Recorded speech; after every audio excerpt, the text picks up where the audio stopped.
Boom, 10 a.m. on the dot. We've broken the internet law of live streaming. We're on time. Hello, Slug Fan. Hello, Scarlet, Purple Cheesecake Zebra. Hello, Anne. Wow, people here already. Nice. Glad to see everybody. 3 p.m. for Scarlet. Good afternoon, Scarlet. Well, okay, fair point. I should have said that the stream was starting at 3 p.m. UK time. What is that even called? I don't even know what that's called. Wigan time. Yeah, it's been I start every stream by complaining about something, and that's not why you're here. GMT, thank you. Oh, of course, Greenwich Mean Time. Yes. Uh, BST, British Standard Time, I assume. Hey, we're all here to learn, including me. Oh boy, yeah. If you've not been following my Twitter, which why would you? I've been having some network connection storage issues, and oh right, yeah, sure, daylight savings time. It ends soon. Yes, that's a whole other subject. I've got a whole podcast that rant about that. Um, or I listen to whole podcasts. I don't make whole podcasts, although that may be changing soon. I keep thinking about going back to podcasting way back in the ancient days, long before the puppet building stuff. We actually did a podcast, and it was so much fun that I think I might want to do it again. It's a matter of figuring out the format that will have it be appealing for people to listen to. Anyway, yeah, my NAS is having issues. Network attached storage, for those of you who don't know, this is where all of my data lives. Everything for the Oracle, all of my documents, like everything. Um, because I can't keep it in the cloud. Well, I can back some of it up to the cloud, but of course, for video production, those files are gigantic, so I can't afford any plan that would let me keep all that stuff in the cloud. So I have to have my own home storage solution, and it's file systems in Linux, and it's a mess. I've been wrestling with that literally for about 24 hours now. But we got to get back to the puppet building, at least for a while. I mean, immediately after the stream, I'm sure I'm going to go back into Office and then just dive right back into the Linux mines. So we have a very important build to do. We should just get to it. I'm kind of hoping Jamie can join us, but I don't know. Jamie, I mean, he's got work to do, so I don't know. But the reason I hope that Jamie can join us is because this build is for Jamie, our very own Scumboy, fellow streamer for Operation Puppet mod on the Discord. I don't think I've disabled the bot, but I made it so the bot only spams every 30 minutes, so it should be less onerous than it was before. Um, so yeah, a long time ago, well, not a long time ago, probably a few months ago. Um, those of you who are regular viewers will maybe remember last Halloween. I always do Halloween builds, and I usually do smalls, my little small puppets. And I usually do like a Halloween themed version of those. Last year I did Nosferatu small, or small Ferratu, because I'm very clever. Yeah, my phone or my watch is via my phone is telling me that I've gone live. Just in case you didn't know, I'll just put that on do not disturb. Thank you. Um, yeah, I gotta disable that. Every time I go live, YouTube emails me to tell me that I've gone live. Anyway, so yes, I do Halloween small builds, and I did a Nosferatu small last year, and Jamie came to me for this year and said, if you're going to do that again, I will take the small Ferratu. And I said, well, yeah, absolutely, I can do that, no problem. But what if I just made you a Nosferatu, like a not small, but an actual like do build Nosferatu? Because I'm a big fan of Nosferatu. I love it. I have an annual Halloween tradition of watching Nosferatu, the Murnau original. Um, every year. Haven't done it yet, but that's on the agenda. Yeah, if I have an opportunity to build a Nosferatu, I'm taking it. So that's what we're doing today. We're starting on it now. Some of it's already been done. Let me have some coffee before we dive in. I do want to get to the build pretty quickly because enough faffing about, as they say in Greenwich Mean Time. That's for you, Scarlett. Scarlett was the MVP of the last Frankie stream. Scarlett stayed for the whole thing. Amazing. I hope you were okay the next day because that's a long time to stay up for Scarlett. Um, but that was a lot of fun. So yeah, we should. I actually have. I don't know yet if we're streaming this. I mean, I'll be streaming this weekend with Frankie Play. I don't know if the guys will be joining me. I haven't consulted yet. Schedules are schedules. Uh, Had a big line the next day. Good. Yeah, yeah. Me too, actually. Even though it wasn't that late for me, but still, I'm at the age now where like if it goes past my bedtime, like I get ready for bed around 9 p.m. and I'm usually like lights out around 10, which is, all things considered, that's pretty early. It's just what I need at my advanced age. So so whenever I stream, of course, we end at about 10, and then I gotta cause I gotta wind down because there's a lot of energy. Streaming in general is just adrenaline driven, right? Even a chill thing like this. Now I am getting more relaxed with it. I say I've noticed. I'm like I just because you do it so often, you just get used to being on camera, and it's a little bit more chill. So I require less of a wind down, but there's still like just adrenaline, and I always have a couple of drinks and stuff. So there's always some recovery time required. But anyway, more coffee. I'm also going to have some gum, so forgive the chewing noises.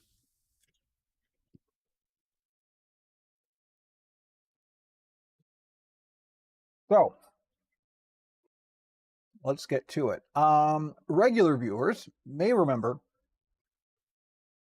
a series of build streams that I did a few months ago. Actually, probably a year ago.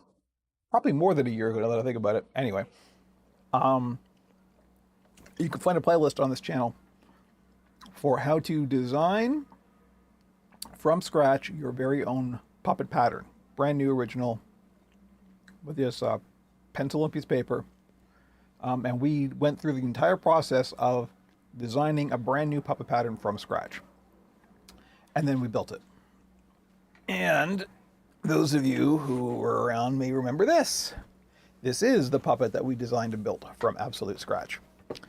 And it's pretty good. And so this is what I'm going to use as the base for the Nosferatu, because it's a good candidate, right? Nosferatu needs a big overbite because we got to have the little fangs in there.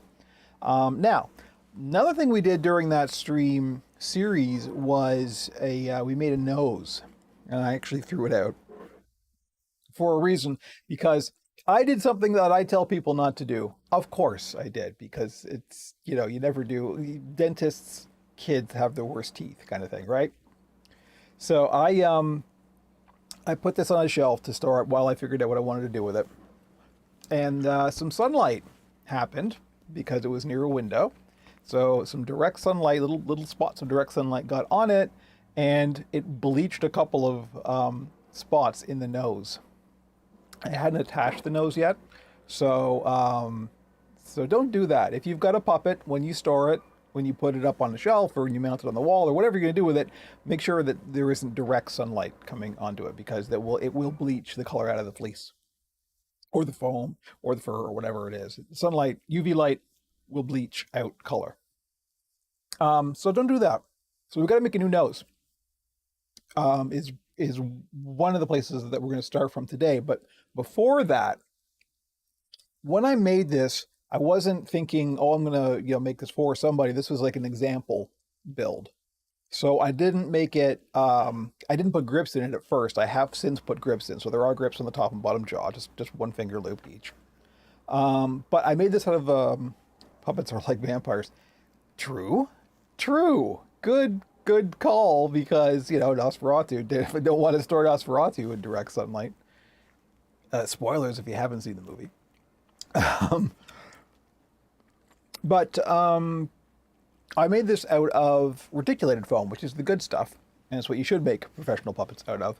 But one of the downsides of reticulated foam is it's kind of plasticky and scratchy, and it can be quite abrasive against the skin. So you always want to try and mitigate that somehow. There's a couple of ways to do it. Sometimes I'll glue in a lining of like polar fleece or something, just something soft that's nice against the skin. But what I've been doing lately, and that has worked out quite well, is I'll just around the edge where it's actually touching the performer's skin, because that's really the only place that matters. It's right on the edge.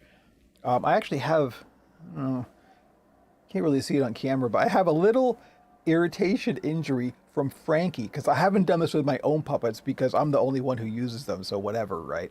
But Frankie has actually given me injuries from using him so much because the edge of the foam is actually like a bit abrasive, and as it rubs against your skin, it can cause irritation, and that's not good. We don't want that.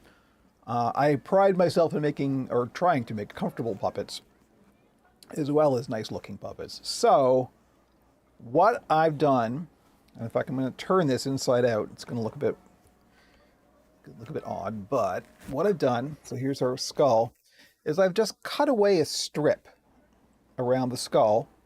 These are the bits. We should go to the top cam. Let's go to the top cam. Boom. I haven't had time to do a full camera check. Light's glaring. It's in a different spot. It's been a very busy 24 hours, so hopefully everything's going to work. Hopefully you can hear me. I can't see my waveform. Hang on. Check one. There we go.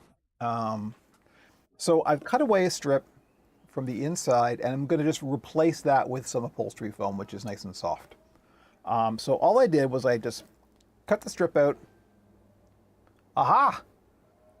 Is that a follow? I think that's a follow. Thank you. I finally got a notification. I'm not sure what platform that was on. It's either Twitch or YouTube, but thank you. I got to put different ones for Twitch and YouTube. Otherwise, I don't know right off the bat because I'm only looking at the restream chat. So thank you for following or subscribing or whatever it is you did. Hey, it's on Twitch. Eclectic Play. Thank you very much. Welcome. So what I'm going to do is just basically copy these little strips that were cut out of, all right, this is just the back of the puppet. So I just took these, it came off in a strip like this, cut them in half along the seam lines, and now I'm just going to reproduce these in upholstery foam and then glue them back onto the puppet. So there we go. And that's step one. And that way it'll provide a nice soft, that something soft will be against the skin rather than the harsh edge of the upholstery or the reticulated foam. So we need some upholstery foam. Imagine some nice music while I look for the upholstery foam. Because, of course, I had no time to prep any of this, so. I'm just going to cut a chunk of upholstery foam here. Forgive me for being off camera. I am still here.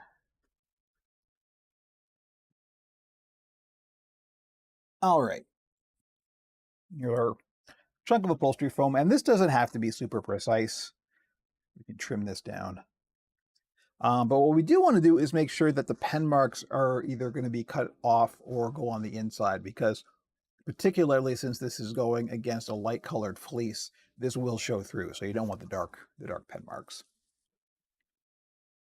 I'm just going to trace around.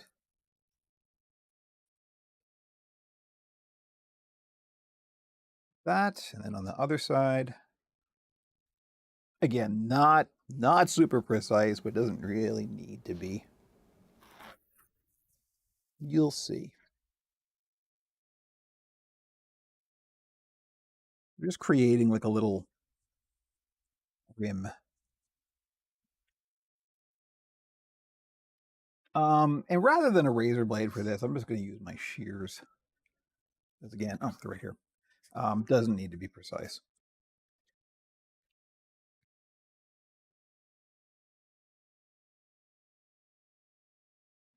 But it does mean we're going to the barge quickly in this stream. Of course, the daycare downstairs is out and loud, and I don't think you could hear it, but I sure can. But I gotta have the window open because we're dealing with the barge.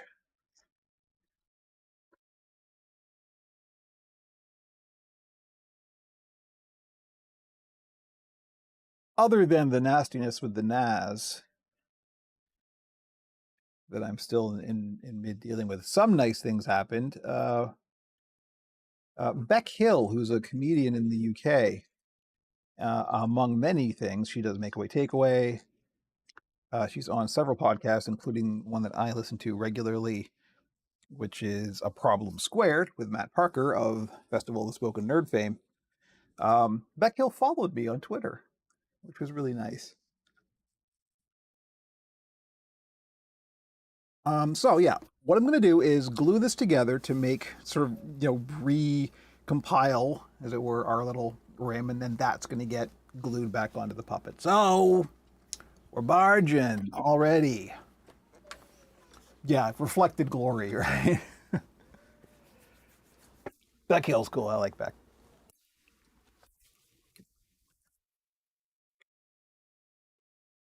So I have to get up and turn the fan on so we have some venting. This is probably glued shut, if I had to guess. Yeah. It is glued shut. The way to deal with that is A, to be careful to not get glue on it in the first place. Good luck with that. Or it's going to warm up the top a little bit.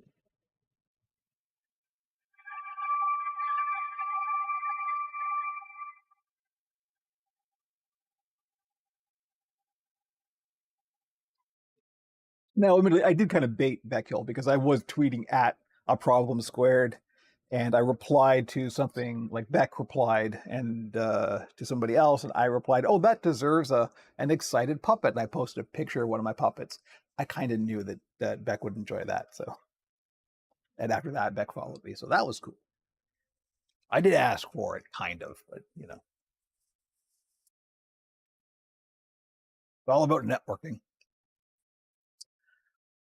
So I got some gloves here. I try not to use up gloves too often, so I do tend to use them until they can't be used anymore. So we got to turn them. And then we got to get the mask out, so the mic's going to get weird for a sec.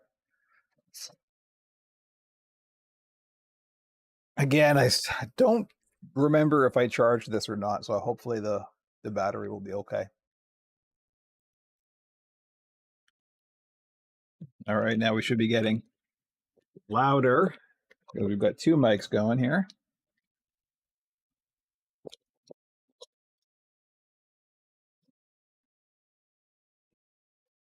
There we go. And the gloves go on.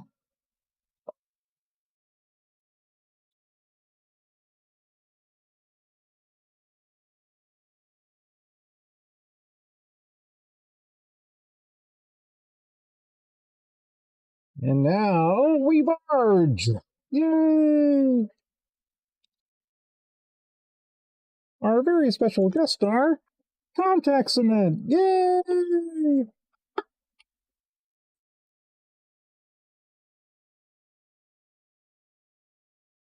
So I'm just going to glue it together first to make our little edge.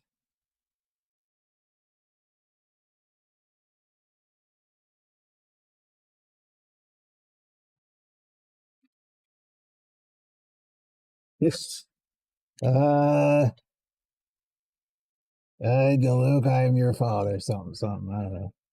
Actually, that's not the line. That is not the line, and I'm losing nerd cred for saying that. Obi-Wan never told you what happened to your father. He told me enough. He told me you killed him. No, I am your father. That's the line.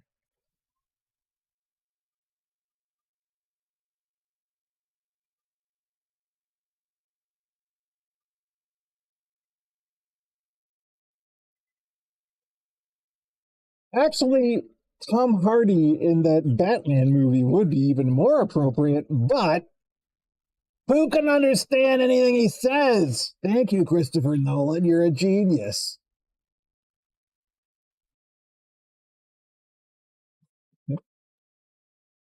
What we do here, we build puppets and complain about films. All right, so there we go. We have our little, we've made a portable hole. So now we got to take that and glue it back onto our skull here.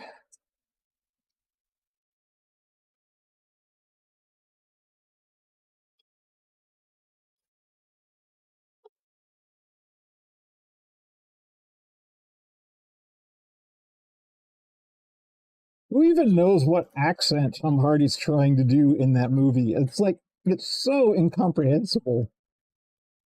Yes, Batman! I'm the beast, the bird of Flurb! Here we go, I'm acting. Peter Parker was Darth Vader was his mother. It definitely would have been one of the, yeah, here the mask comes off and it's Padme underneath. That's the special edition.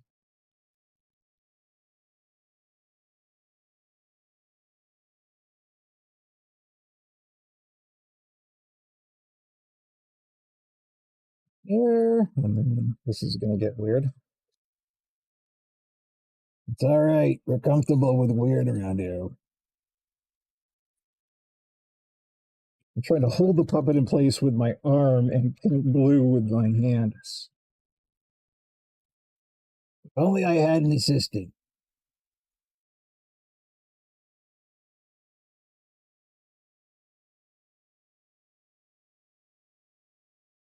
The mask comes off, it's Padme underneath, and then George Lucas pops up and goes, "Bet you didn't see that one coming, huh? I'm a genius. Everyone tells me so."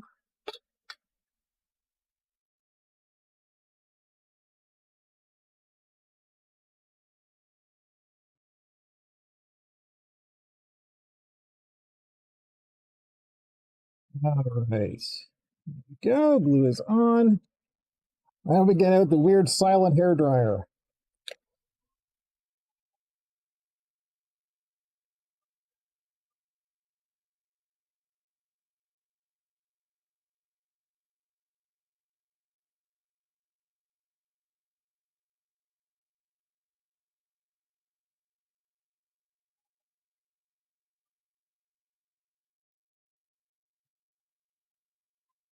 So I have a filter on the mic, using video broadcast filter that filters out noise, and it's surprisingly good at filtering out things like the white noise of a hairdryer. It's weird, I know. Believe it or not, this hairdryer is on.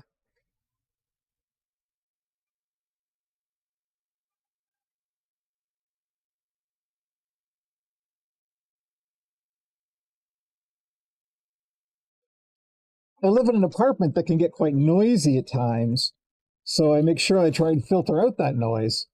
And the NVIDIA broadcast filter does a weirdly good job of it. All right, so as you can see, I'm basically just replacing the strip we cut away with this.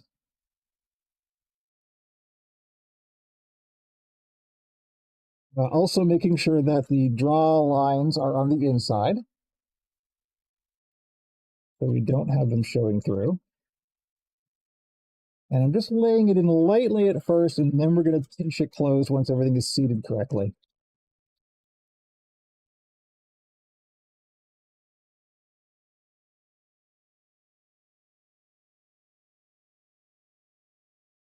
There we go. This is an excellent puppet, Batman.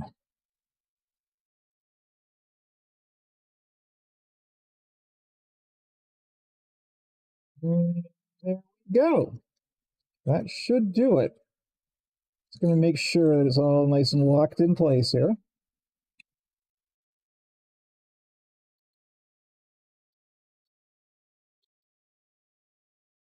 Yep, sounds good. All right, now we're going to turn it. Let me just close up the barge so I can take the freaking mask off. I'll take the gloves off for now, but they're going to go back on pretty quickly. You'll see why. Ooh. I don't like wearing the mask, but it's important to wear the mask.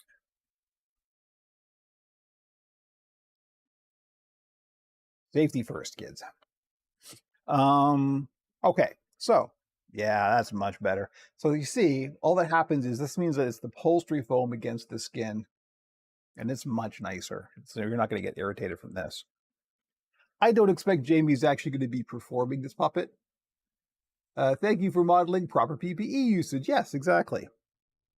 Safety first, kids.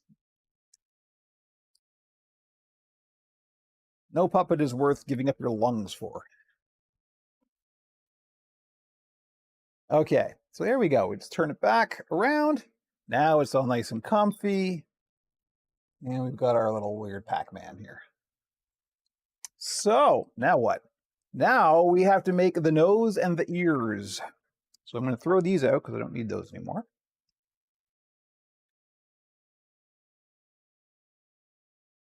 So I demonstrated this on the earlier streams where we built the original pattern.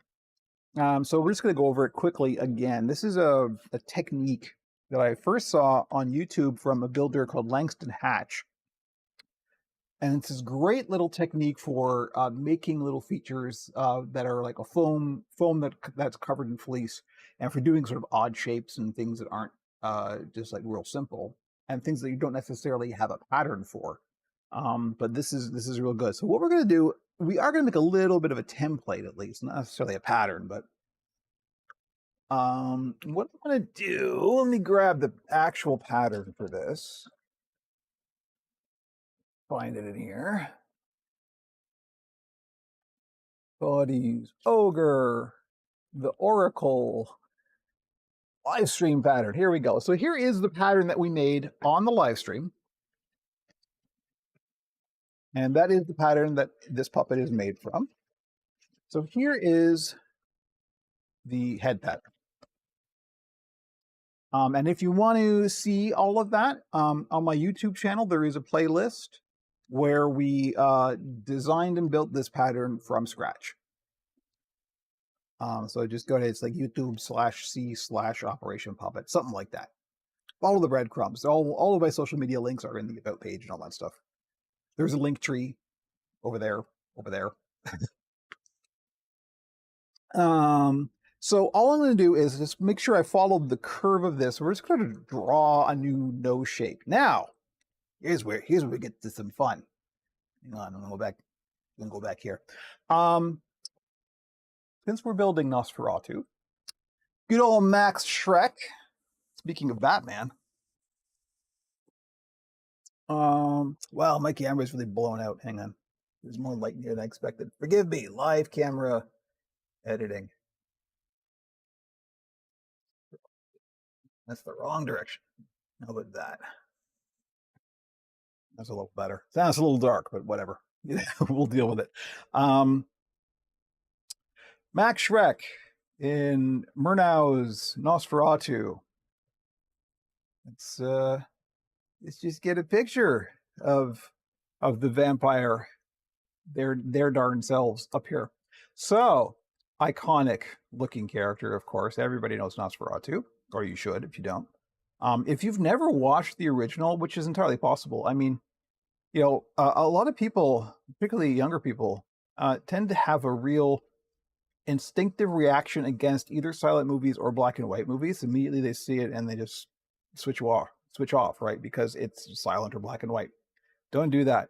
One of the best pieces of advice that I've ever heard is watch movies that are older than you. Always, because you learn so much. If you haven't seen the original F.W. Murnau Nosferatu 1922, I believe, yeah, and this is the thing, right? Nosferatu, the image of Nosferatu, it's a ripoff of Dracula, and it really is a ripoff of Dracula. It's kind of amazing we still have the movie at all because Bram Stoker's widow tried to get them, yes, to watch The Lion King. Yes, I haven't watched The Lion King, but then again, I'm older than The Lion King, so I'm still following my own advice. I have to watch movies like Nosferatu in order to watch movies that are older than me. Oh boy, it's depressing. Um, so, um, I can't even remember where I was going with this. Oh yes, Bram Stoker's widow actually tried to because Murnau tried to get the rights to just make Dracula, and he couldn't. He couldn't get the rights, so he just changed the names. Like the plot is almost exactly the same. It is straight up a ripoff of Dracula. He just changed it, from Transylvania to Germany. He changed it from Count Dracula to Count Orlok. It's like, from Jonathan to Hutter. It's so minimal effort. It's copyright violation. The whole movie is copyright violation, but the art direction is so stunning. And also very, very early. It's one of the first horror films. It's not the first horror film. The first horror film is either, depending on who you talk to, The Cabinet of Dr. Caligari or Thomas Edison's Frankenstein. Contenders for the throne. But this is among the first. And the art direction in it is just so, so good. Again, the image of Nosferatu is like, this is literally the first, not this particular picture, the famous one where he's on the ship and you can just kind of see his silhouette. That image with the big long claws and everything, that's the first picture that ever actually disturbed me as a kid. I remember reading a book on Dracula and I turned the page and there was that picture. And of course, by that point, I was used to like, Bela Lugosi and Christopher Lee and the suave, kind of sophisticated Dracula. And then I turn the page and there's this thing. And it's like, it was stunning and a little disturbing to think of it like this. But this is a much more traditional view of what a vampire is, right? A vampire isn't like some sexy, suave, thing. Vampires were like the thing that brought the plague. They were monsters. They're supposed to be monsters. That's what a vampire is. Nosferatu's always been the vampire close to my heart. So one of the things we're going to do is we need to make a new nose, and we're going to base it a little bit closer on good old Max Schreck here. And we're going to make it a little bit more angular. So he's got a real kind of angular, it's not just a hooked nose. There's kind of a bump at the top. We're going to do that. But the other thing we're going to do for this build, this isn't probably going to make it into this stream because this is a while away. But we're doing the hair. So we're going to do the big eyebrows, of course. But one thing that isn't often thought about when you do a Nosferatu-inspired design is look above his ear. He's got these tufts of hair at like it's almost like fringe from a male pattern baldness. Not personal at all. But he's just got these like weird kind of wing-like fringes of hair up around his ear. And it's actually kind of hard to see in the film. It's only in a few stills you can really see it. And this is one of them.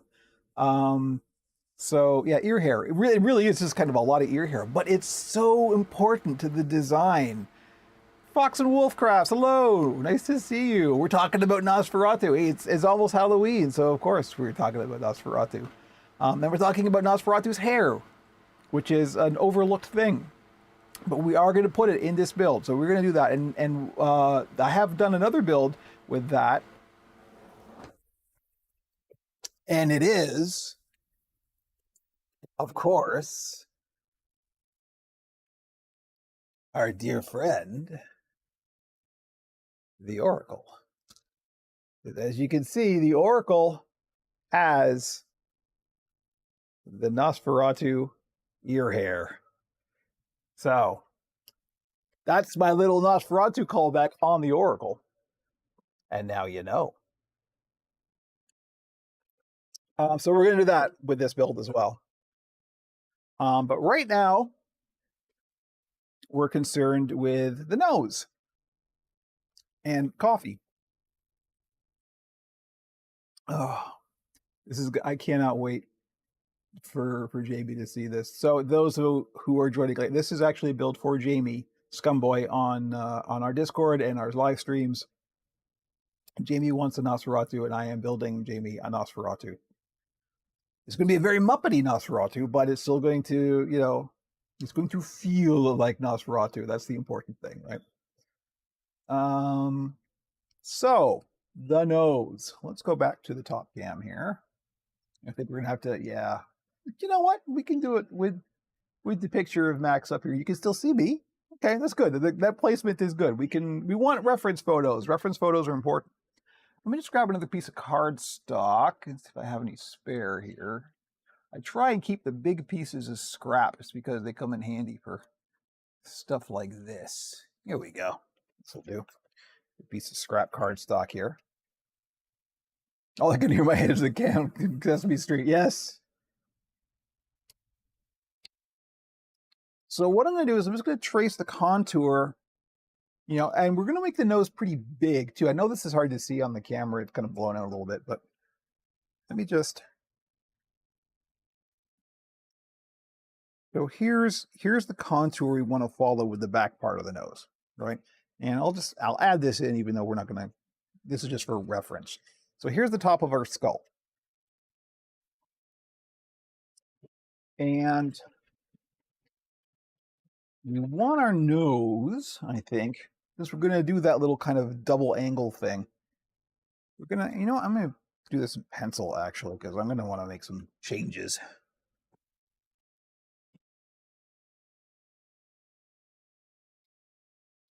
So we want the nose to end pretty close to the bottom because we want a nice big old hook nose, right? We want a big, we want the nose to go over the lip. But when we get up to here, instead of just taking this line and extending it like that, which I know is hard to see, we're going to angle it again. So we're going to do like a double, very much like the Count from Sesame Street. Now that I look at it, the Count from Sesame Street kind of has this too. And I'll bet you any money this is a callback to good old Max Schreck here. You see, and as I'm sketching it, I'm kind of going, oh, maybe more like this. So we're going to do a curve like that. And then out like that. All right. See where we're going with this? Now this pointiness is going to be blunted quite a lot when we make this in foam. So that's why I'm kind of overdoing the point. It's not going to be quite like this. This is going to be all softened up. But let's do that. Let's try cutting that out and see how it looks. And this is how I do most of my features and stuff. Let's get good old Max out of there. Count Orlok.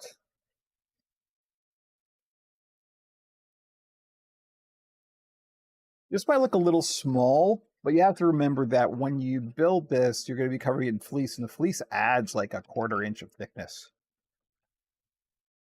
So it will be bigger in the final iteration.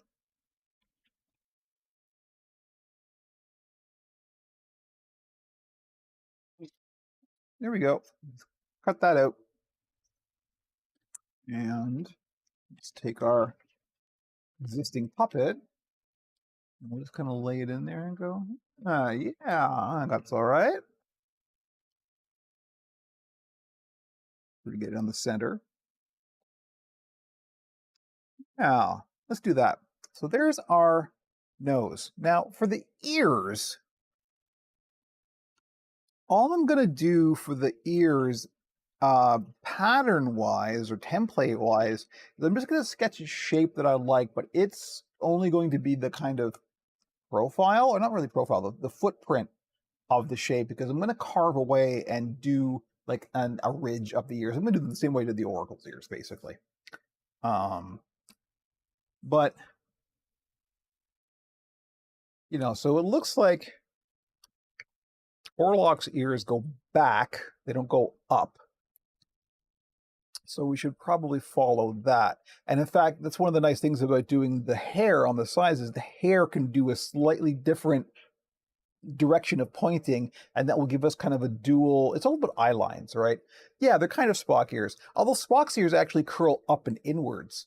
These are sort of pointing out, more animal like, more not animal from the Muppets, but like an animal, almost again bat like, right? Um, so I think that's what we're going to do with them. They're almost like wings. You have to think of them like wings. Uh, to get that kind of, it's all about eye lines. It's all about like when your eye hits it, it wants to sort of go in a direction, right? So you got to think about movement, and you're sort of taking movement and freezing it for a frame. So let's go again. I'm just like freehand sketching. We haven't even measured this out. We're going to measure this on the actual skull. This is why we always just like, in with scrap paper, we just kind of do our thing here. This is how I always do ears. This is how the Oracle's ears are done. All of the ears on the goblins are done like this. They always get wider, and you get a bit of a bump at the bottom. Now, for the base, it all depends on how you want them to lay on the head, right? So I'm never quite sure if I'm just freehand sketching where should it be like cut off with more on the bottom like that, or should it be like this, or I'm never quite sure. So I think this looks right. And again, if it's not right, we'll fix it. Let's just do that. We want them pretty big because we're doing a Muppety version, right? So we want them. You always go a little bit extra when you're doing like a caricature style.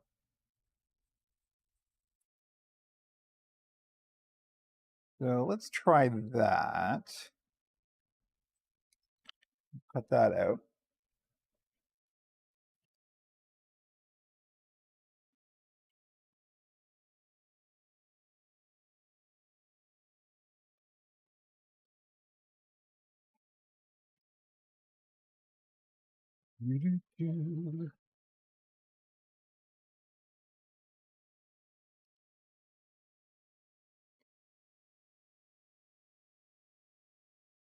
But this is what I keep talking about, where you're like, you can make your own patterns. This is all I do.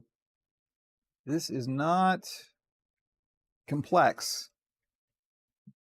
And it's fun because you're just drawing stuff. You're just freehand, and this is where you can get real creative. So there's our ear shape. That's pretty good. That's a pretty good Nosferatu ear. Let's have a look at it on the puppet. Now remember, the actual angle that these are going to be placed at are going to be different in the final one. That's pretty good. I think that's all right. I think we'll do this. I like that. That's pretty good. Yeah, and so when we put the hair tufts in, you see those are going to be going at a slightly different angle, so we'll get this kind of dual wing thing. That's good. We want that. So, what are we going to do now? Now that we've got a template to work from, how do we make this in foam? And then how do we cover that in fleece?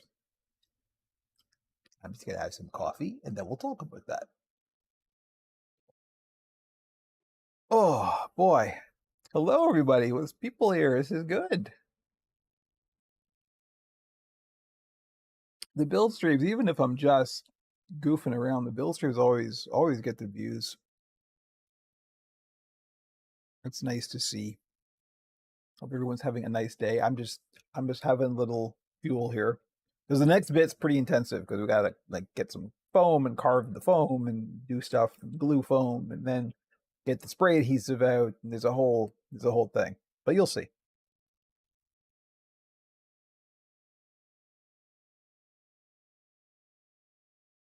I got plans for this.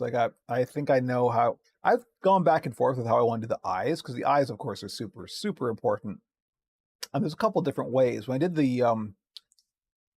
yeah, we're just chatting. Let's just go to this cam. When I did the Nosferatu small, I just did the little bead eyes, and that worked really well with the big bushy eyebrows. But I think for this, I'm going to do more of a Muppet style eye, but we also want big dark circles, right?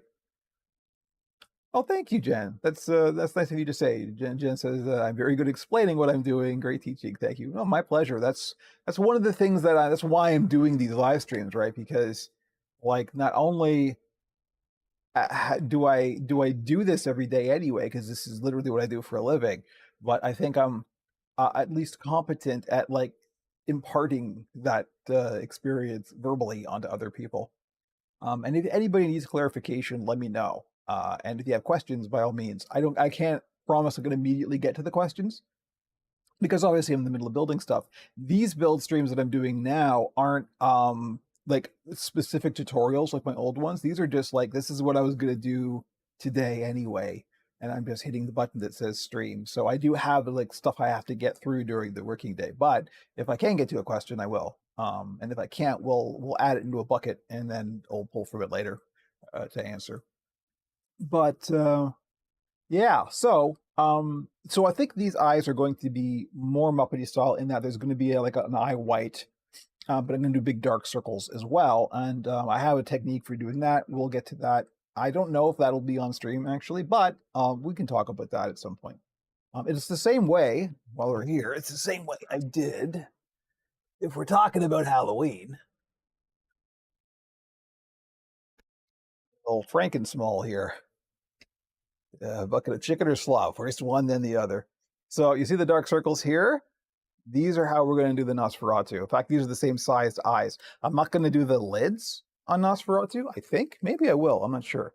But this is pretty much the same type of eye that I'm going to do for Nosferatu. So I like Frankensmall here. I'm a little surprised Frankensmall is still available at operationpuppet.com.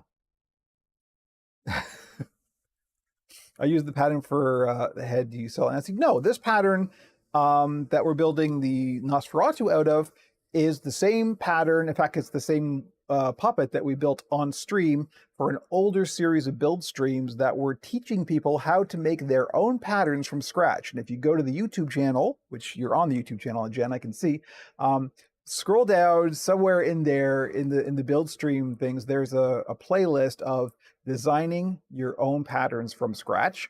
That's the pattern we're using for this.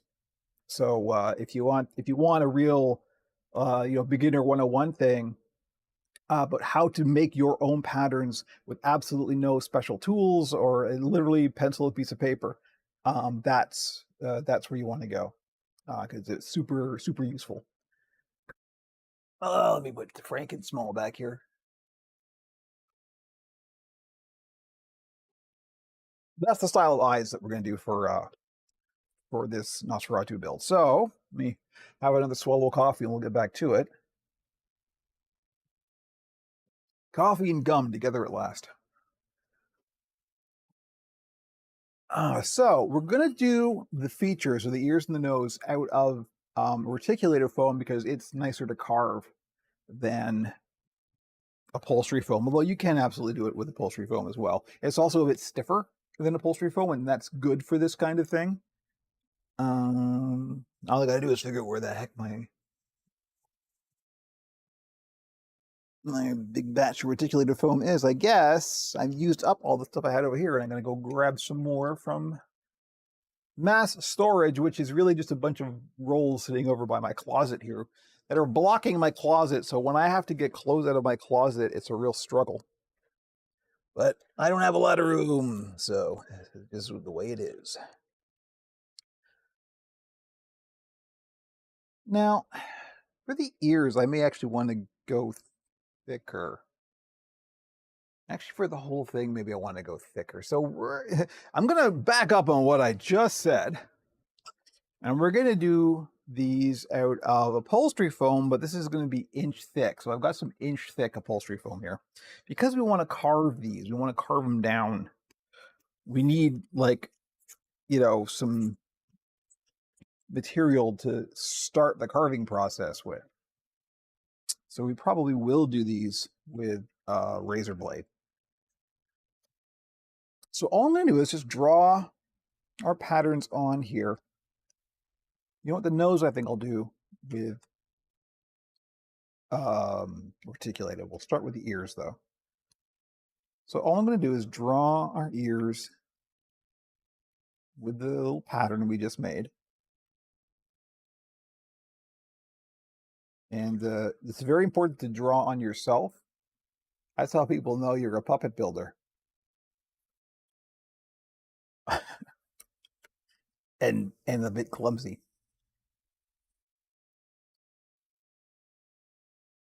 There we go. We just drawn. Now, the other thing to remember was when you're drawing, especially if you're drawing with something like a Sharpie that's a thick marker, these lines have thickness, right? So you kind of want to be aware of what side of the line you're cutting on.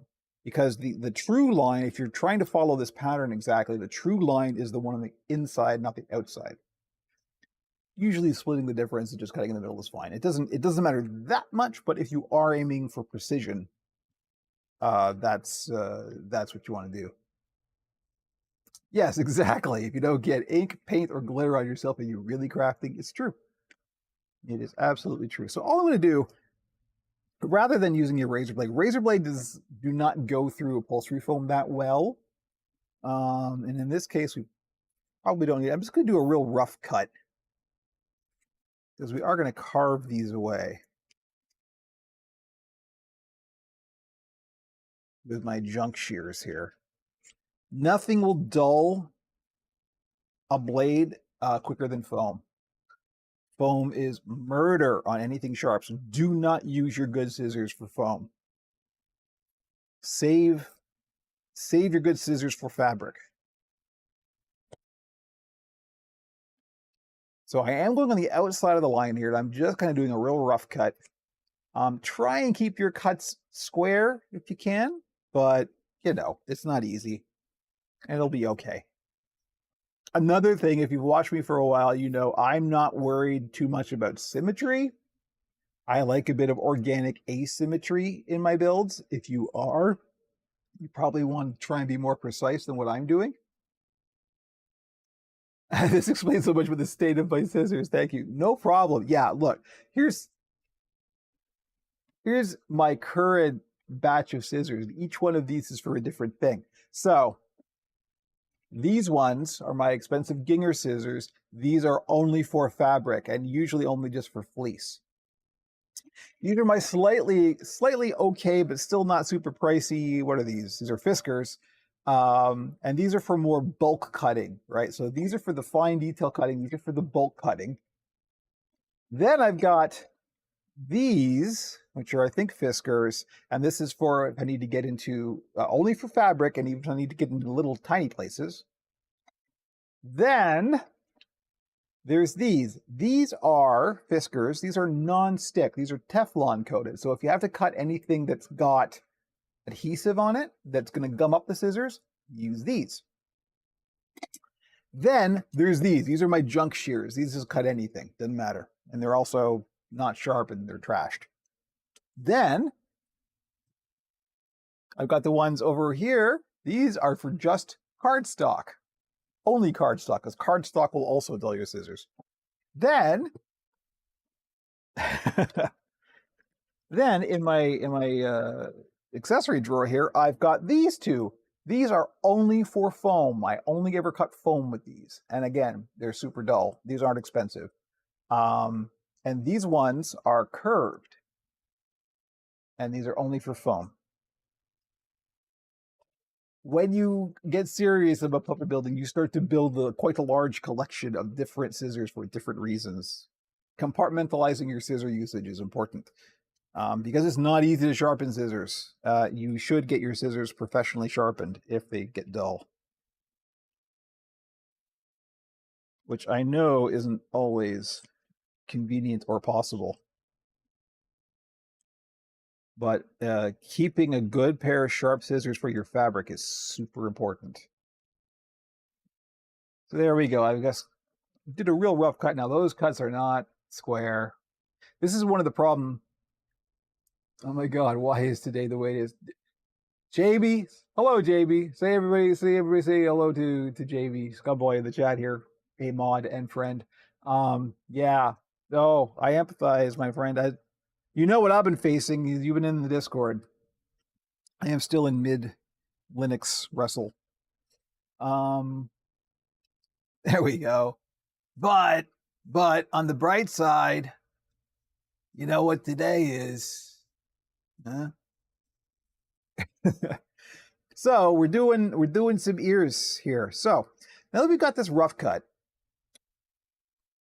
and they're quite thick. They're not going to be as thick as this, of course, in the final analysis. But I do want to do like a ridge, right, up the ear like that.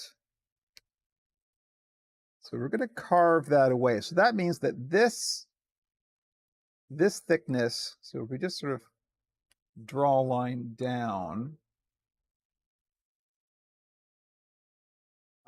this is going to be thinner along that ridge. And I'm just eyeballing it. I'm going like almost halfway. It's a good kind of eyeball. So I just kind of drew in all dimensions around. And we're going to cut away here and we're going to leave this ridge. And you don't have to be super precise, unless you want to be super precise. I like, as I talked about, I like some asymmetry. I like some organicness. I don't worry about being too precise. And we also probably want to do this, right? We also want to carve it like that. So let's do that. So all I'm going to do from here is just try and kind of get this, like, core this out. Take this chunk in the middle here out.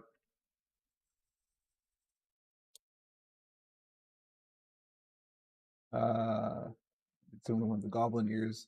Yeah, well, we were as I showed before. That's the Oracle has the ear hair as a tribute to good old Nosferatu here, because Max Shrek, Count Orlok here has got it.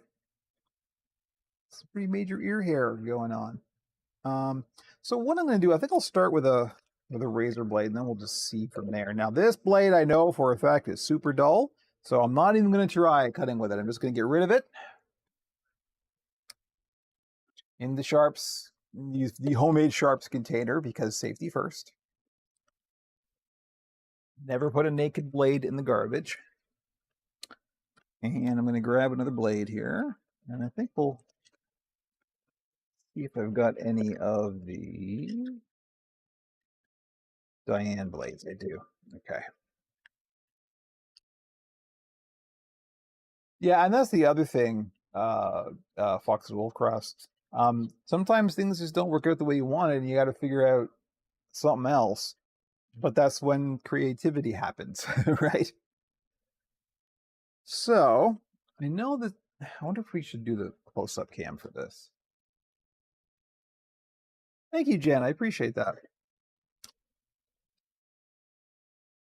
I hope I can call you Jen. That's a little familiar, but it is the name on the chat. So let me see. Check the close-up cam, or maybe we'll do this close-up cam.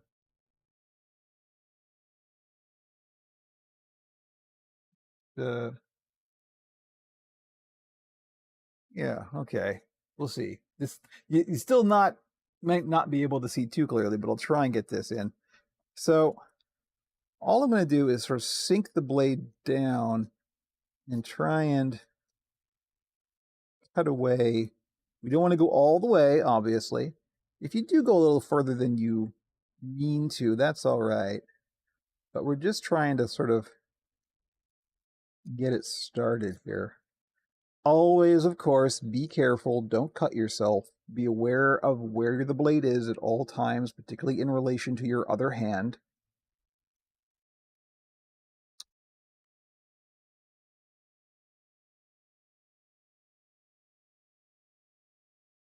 Go lightly. This is why we use a sharp blade, because you don't ever want to press hard. That's when accidents happen.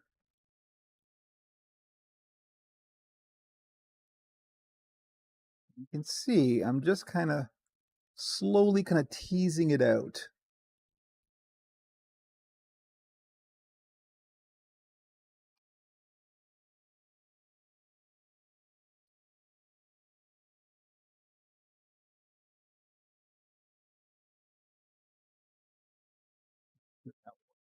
I have to.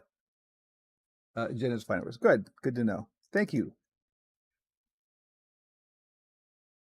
You kind of see what I'm doing there. I know it's. I'm trying to find the best balance between me being able to see and you being able to see.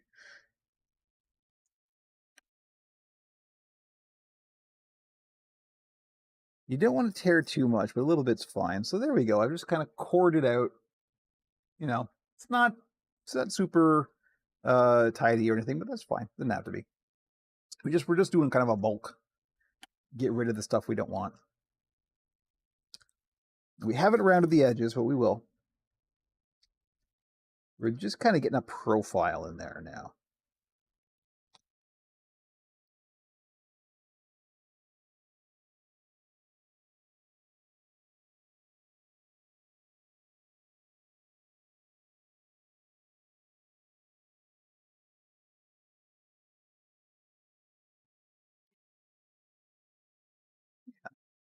Good. 10 people. Wow. I thought it was going to be a slow day.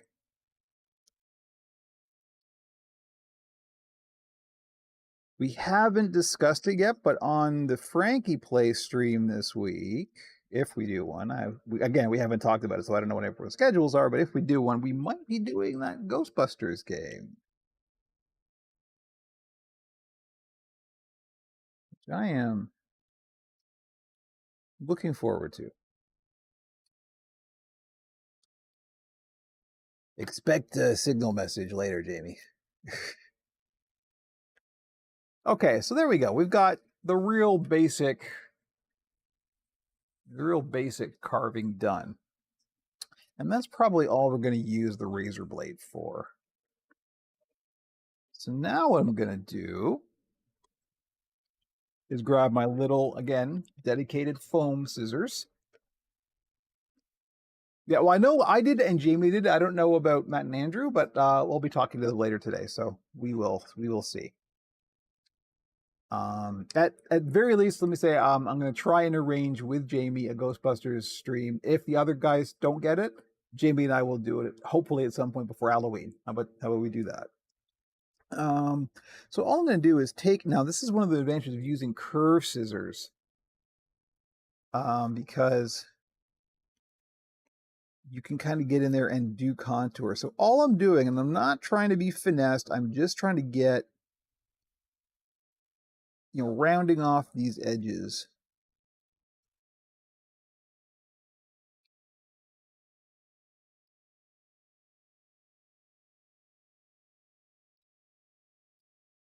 And as you carve foam, you will get little bits of foam. And they are the worst. They will, because this builds up a static charge, these little bits of foam will stick to everything. It is the worst. And if you're carving a lot of foam, oh, let me tell you, it is monstrous. So I'm not trying to be super finesse because I'll show you why momentarily. We will get finessed, all right. But I'm going to show you another puppet builder's secret, which isn't at all secret. We just like to pretend it is because it makes us sound important.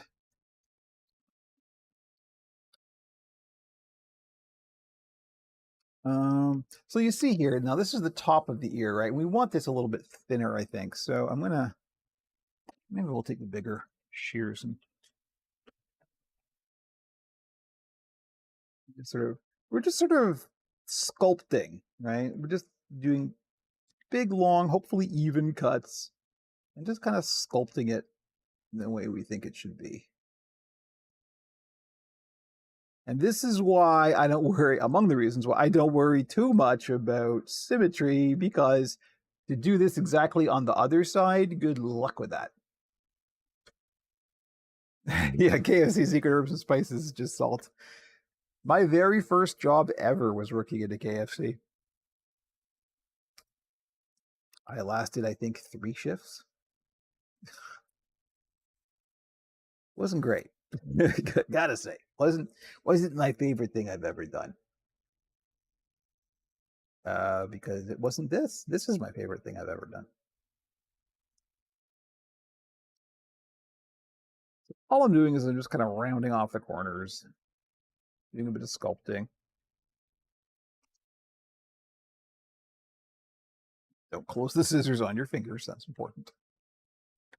Big Choice Collectibles. Hello, I'm good. How are you? Thank you for joining us. We are sculpting ears for a certain character build. Because it's Halloween. We're nothing if not timely. I lost a shift to high-end British clothing and food shop because I wasn't being paid and they gave me no break. Well, yes, exactly. All right, like that's the thing. I wonder if retail in general is going to get better because so many people have just gone, you know what? No. And a lot of retail places are hurting for staff since the pandemic. I wonder if the perks are about to get better. Probably not because capitalism.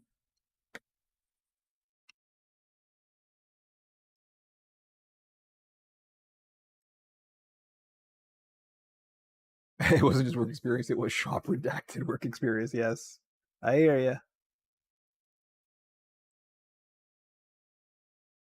So there we go. That's not too bad. We got a couple of decent looking ears going on here. So to really refine this, get it all nice and smooth. We're gonna bring in this. Here's the secret weapon. This is a sweater defuzzer.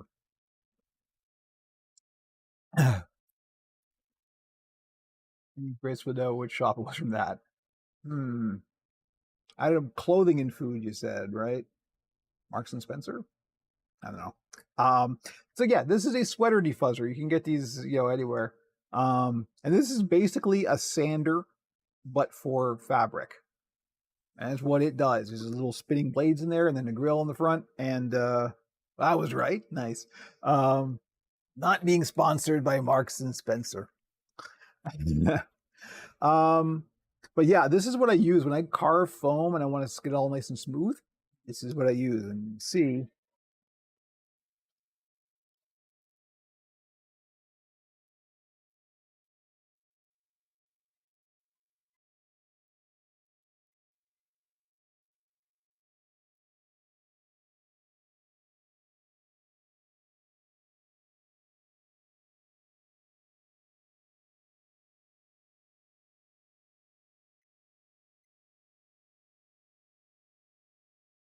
I know it's hard to see, but see how it's starting to get all nice and smooth like that? Now, we don't have to go too nuts on this because we are covering this with fleece. So that's going to smooth it all out anyway. It's not very loud. It just, yeah, exactly. Well, this is similar situation to the magic hair dryer.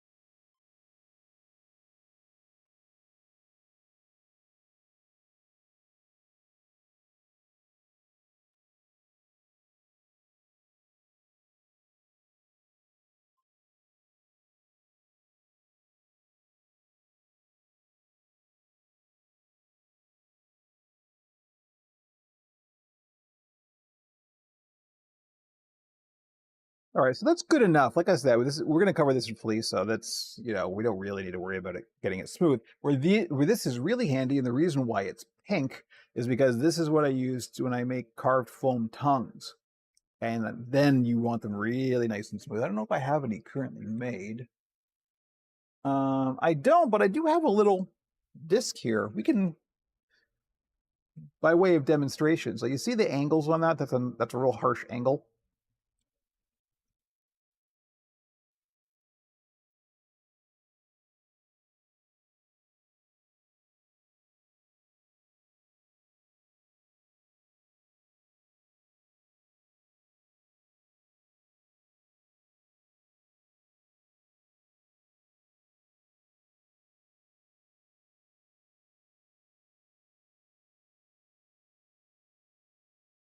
Now, you can kind of see it. Um, this edge right here is all nice and smooth and rounded. And that's how I do carved foam tongues. I do a rough cut, and then I start smoothing it out with the delinter, and it works great. There's another way you can do this with sanding discs. You can make little sanding discs for like a Dremel or a rotary tool of some kind. And I find this is just a little bit more convenient. You don't have to get out the Dremel, and it works pretty much just as well.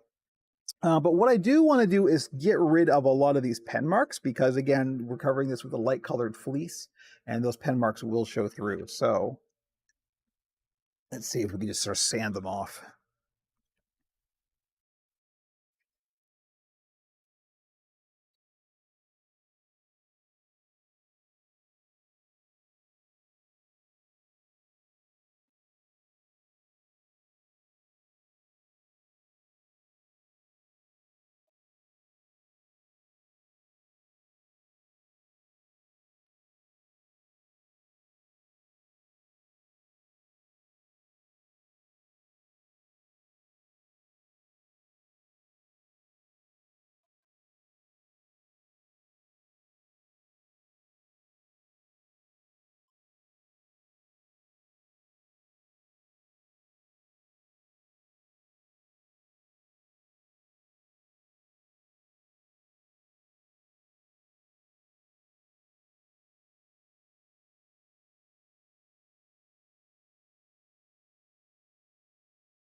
Kind of going.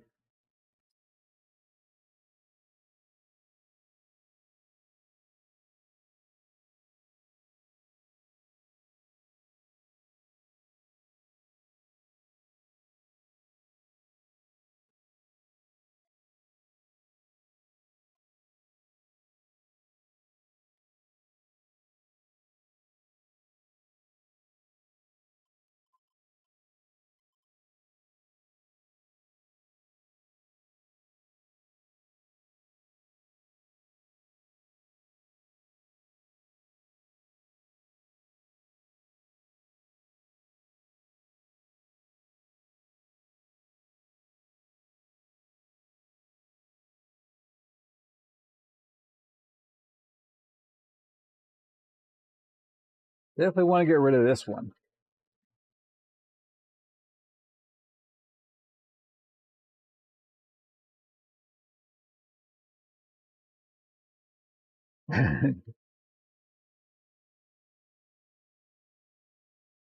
No one works a lint remover like me.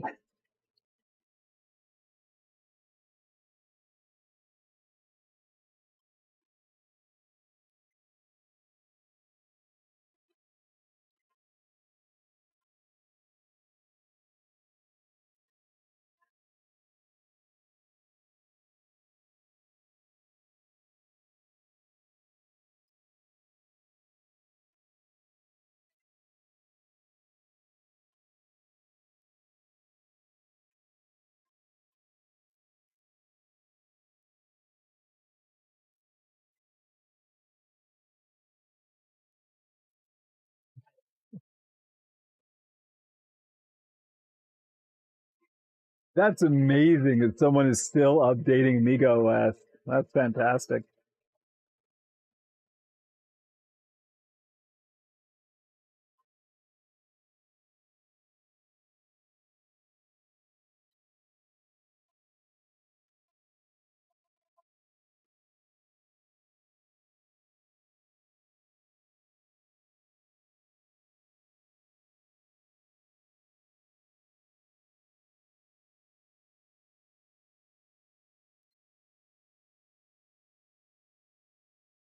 All right, that'll do.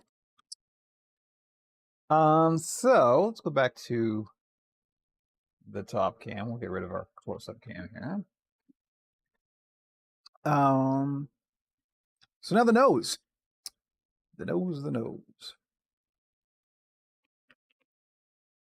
I drank all my coffee and I want more coffee. Oh well.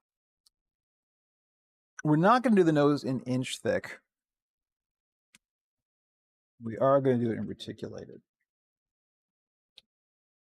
Maybe we should do the nose in inch thick. I am now torn. Yeah, let's do the dozen inch thick. We'll do it the same way.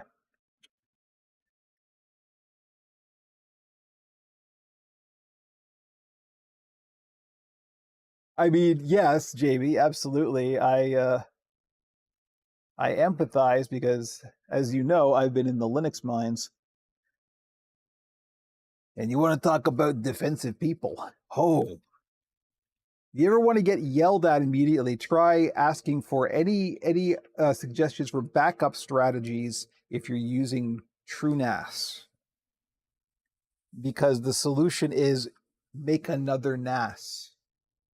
Have two NASs is the answer, and any other answer is unacceptable. And they will be happy to tell you about it at detail.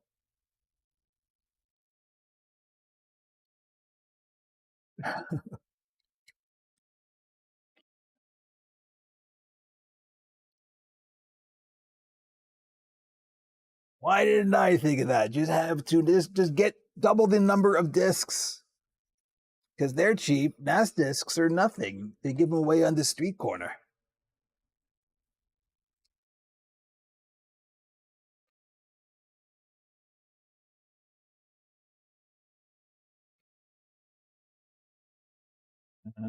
That's not so great.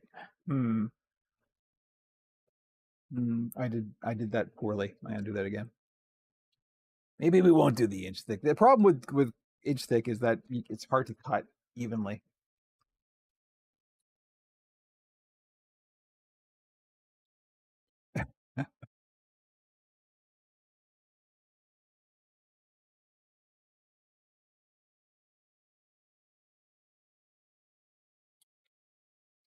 I don't know. Maybe we will be going with the inch thick or the half inch reticulated for this.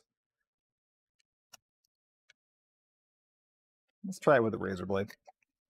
The problem with this inch thick stuff is cutting it evenly, like all the way through, right?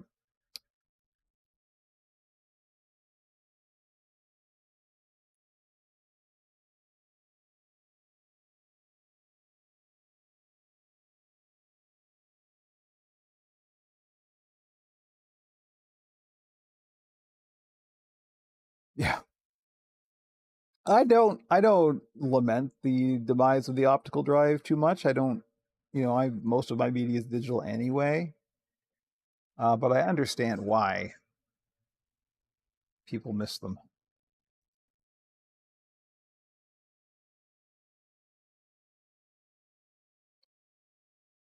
That's not too bad. See if we can work with that. If I can do this in one piece, it means I don't have to glue extra bits on for the nostrils. That's the what I'm trying to get to.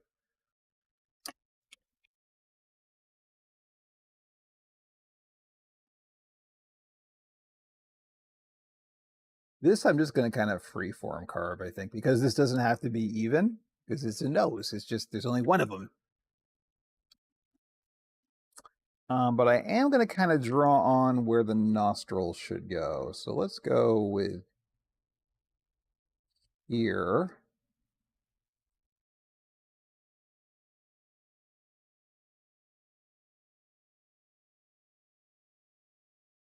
I don't want to carve too far down because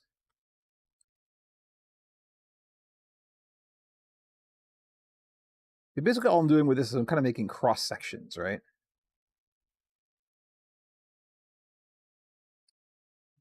Let's put down, let's mark our center line.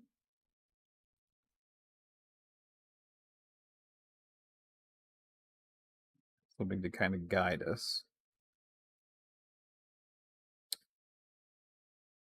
So we want to leave the nostrils at full width, and everything else can get carved away. This, I don't know if this is going to work. I'm skeptical.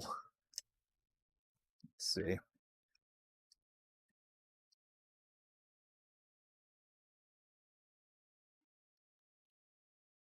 May have chosen poorly.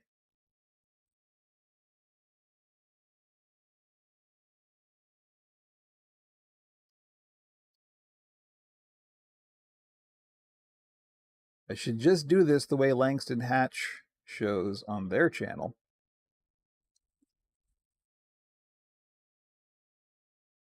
I believe in the power of Orlok's amazing nose. I'll still use this, but I think I may do the nostrils as a separate piece as well. Just because you'll get more detail, more contour out of it. This curve is terrible. I gotta fix that.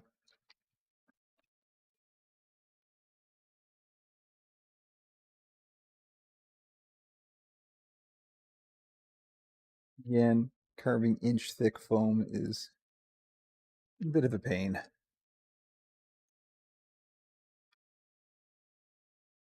Okay, we're not too bad.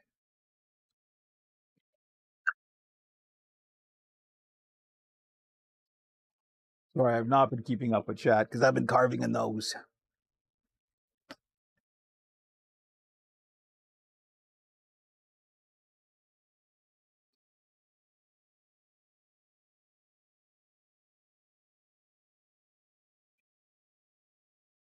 Yeah, you know what? We're gonna do this, but we will put nostril pieces on separately. That's what we'll do.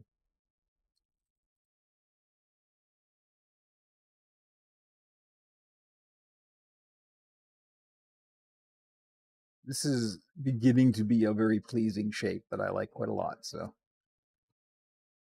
we'll get there. We'll get there.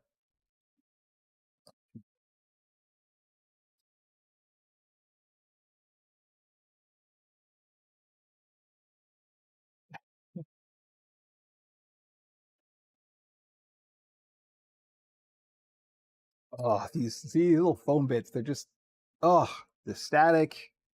I gotta wear, speaking of computers, I gotta wear like a static guard when I do this, and maybe that'll help. Doubtful.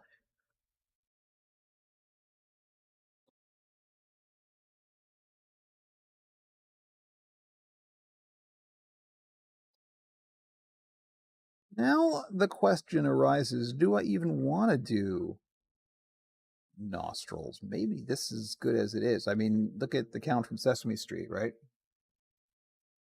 Count from Sesame Street didn't have, does the Count have nostrils? I don't think the Count has nostrils. Somebody look that up. Does the Count have nostrils? Put that in your Google search history.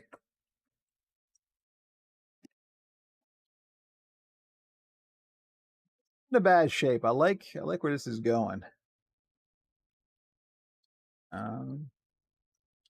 Don't think it's thin enough though, because when we cover this with fleece, it's going to bulk it up quite a lot. So, gosh, I don't know. I don't,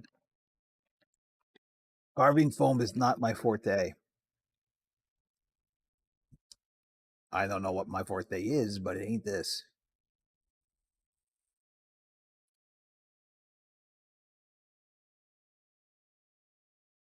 There are people who can do this with unbelievable skill. That ain't me.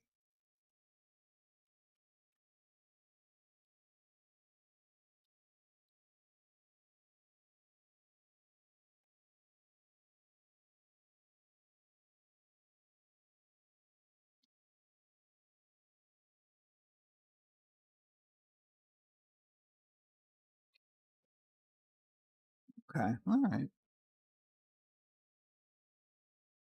This is me just freeforming now. I don't really know what I'm doing. But it's probably good and instructive for people to watch me not knowing what I'm doing. I just need a Van Helsing, yeah. I can't remember off the top of my head the name of the Van Helsing analog in Murnau's Nosferatu. All I can remember was Count Orlok and Hutter, to be honest. Everything else is replaced with the Bram Stoker names in my head.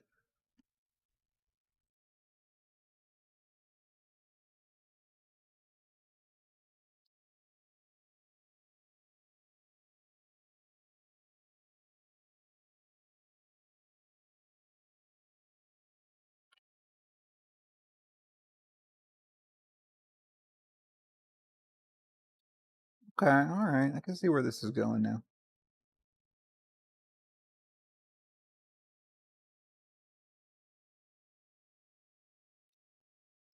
Basically doing a Mr. Burns nose. Which, when you think about it, makes complete sense.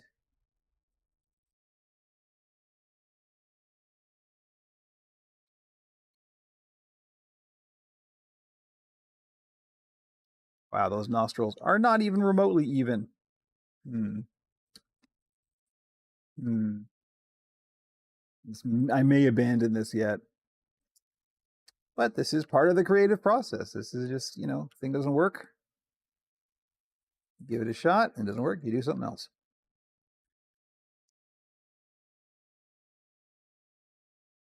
I may still use this and then, like I said before, attach separate nostrils. Because then I can control where they go and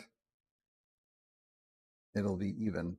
I mean, more even than this. I don't worry about evenness too much, but particularly with something like nostrils, you really, there's a tolerance limit to how much unevenness you can handle. You see, I don't know. It's okay. It's got a thing. It's doing a thing. I'm just not sure if it's what I want.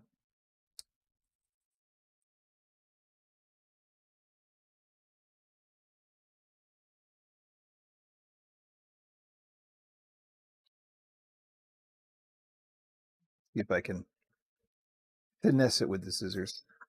I think I probably will still do, because one of the things with when you spray this down with adhesive and cover in fleeces, it kind of, you lose definition. It kind of mushes everything up. And so you really want to make your features kind of big and prominent.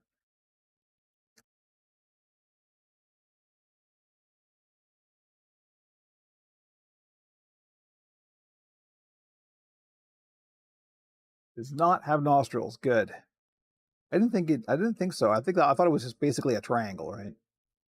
Like a three-dimensional triangle. That's what's in my head. I think that's right.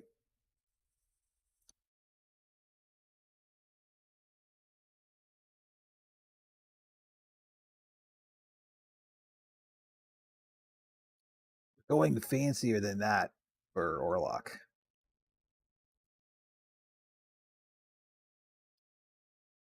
How else do you smell prey if you don't have nostrils? I mean, come on.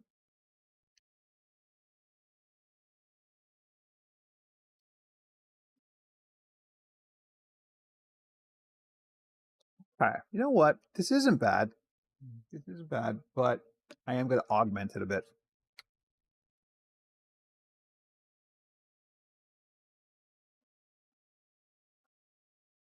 Um,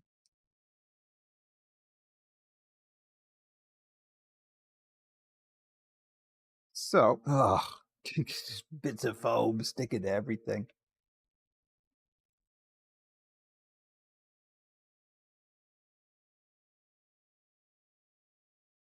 Um, do the close-up cam here. Kind of see where we're going with this. Yeah, here. So, you know, it's all right. It's okay. Once this gets covered with fleece, it'll look a lot better. But I think I am going to extend the nostrils, just so when we cover this with fleece, it's really kind of clear that there are nostrils. So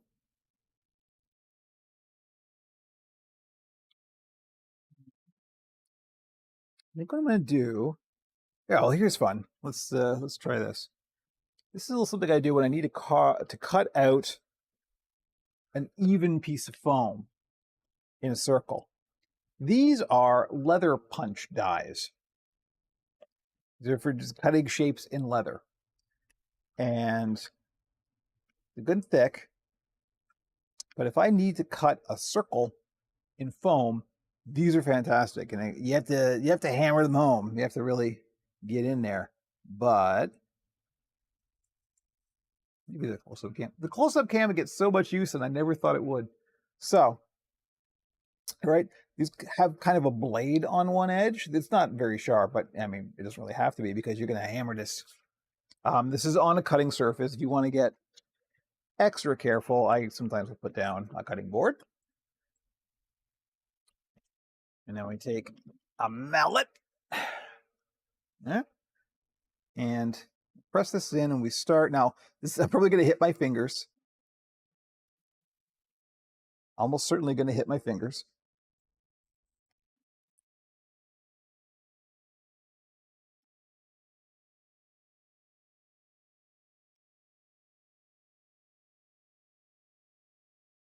Ow, hit my fingers. Let's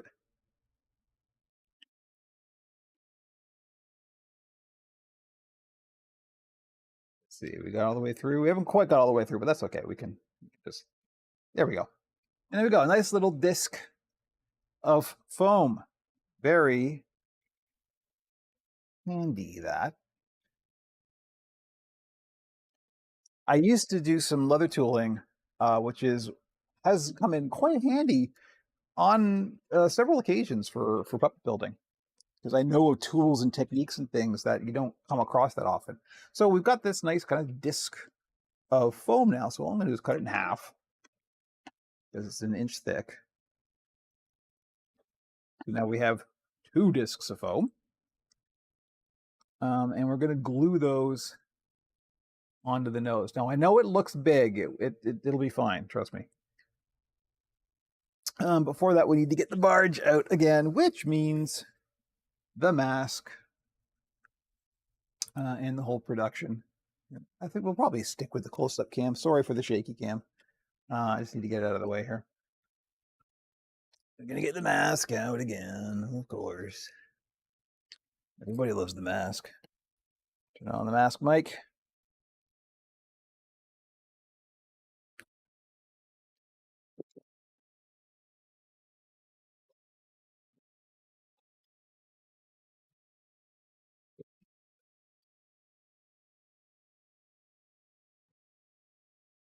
And, oh, I didn't turn my gloves the right way out. Let's see if we can. I usually blow in them, but that's a little hard to do at the moment. Can we get? I need the gloves for this. Forget it. Those gloves have been used like 4 times anyway. They've had a good run. New gloves. My mask is a little too tight. I always end up with really gross red marks on my face, which is not very attractive, I can tell you.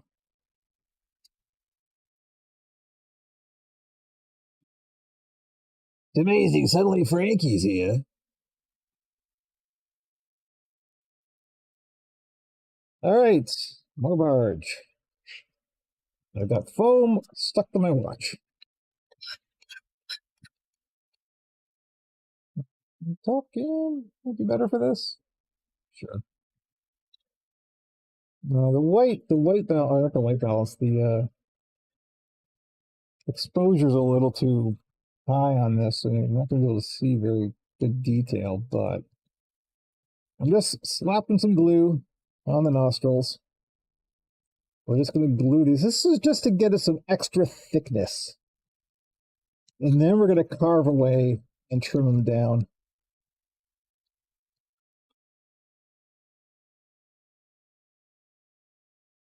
This is just me spitballing. I did not have a plan for this. This is just me freeforming.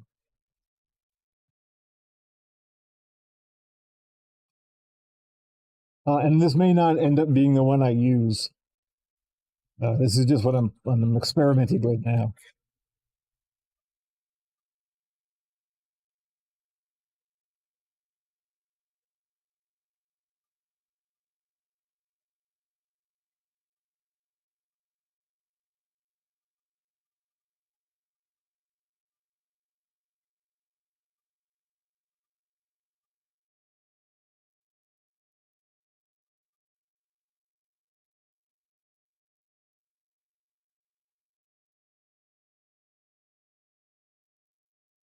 No, no,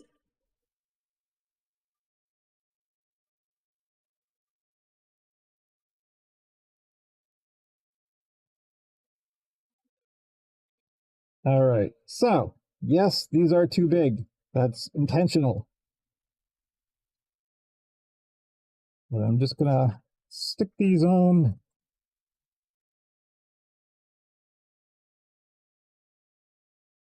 like so. Don't glue them together. Okay, so that looks ridiculous, but that's okay.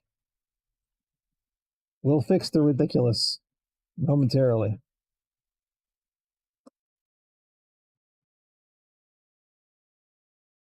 So, mask comes off. Oh,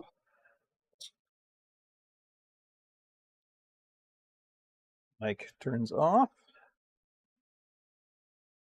Order of operations. So, let's see. Looks like a race car now. Yeah, well, very, the fastest nose in the West. So now I'm going to start carving down these big lumps that we just glued onto it.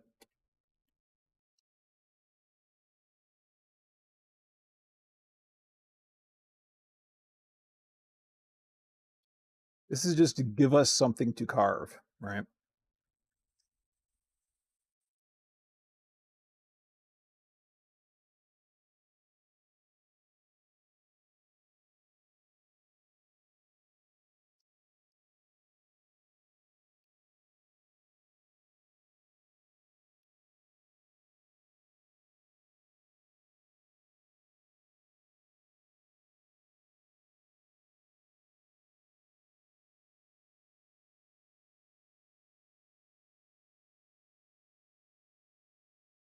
What type of mask is good? You know, I don't know if, in terms of brand names. I use a 3M with a filter. It's called like Neosh or something. It's rated for like toxic substances.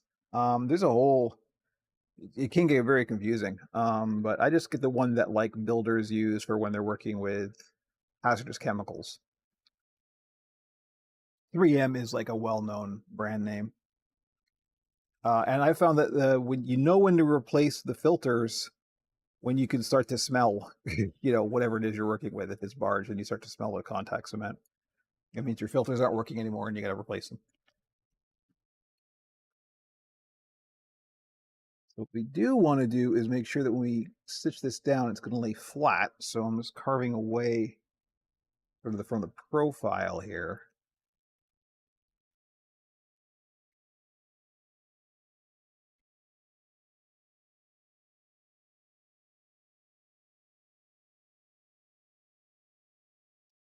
What I should be using for this is the non-stick. This has got glue on it. Much easier. And you're not going to mess up your scissors. Okay. Yeah, I can see where this is going. I'm still not convinced it's going to work out, but this might be okay. We'll see. We're kind of getting down there for time, so let's move on to the next stage. Ready or not. Again, stay tuned to my socials. If you haven't followed me on the various platforms, everything is in the link tree. I'm on Twitter. I'm on Facebook.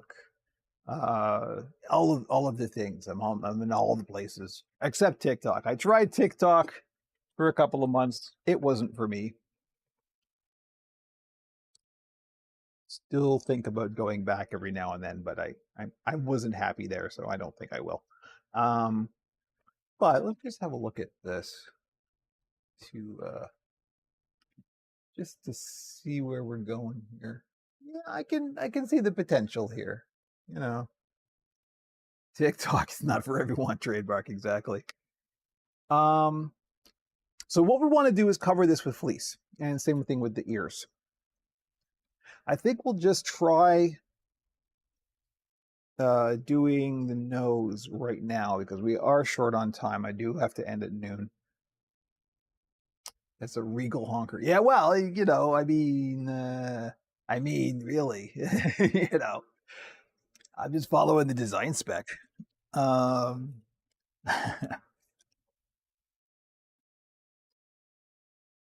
Again, I'm not convinced this is going to be the one I end up using, but this is, for the sake of the stream, we'll keep going. So the way that we do this, let me go to oops, wrong camera. There we go. Sorry, it's a little bit blown out, but so we're gonna spray this with spray adhesive and cover it with fleece. Here's some of the fleece. This has been like bunched up. Oh, here's another tip. While we're here,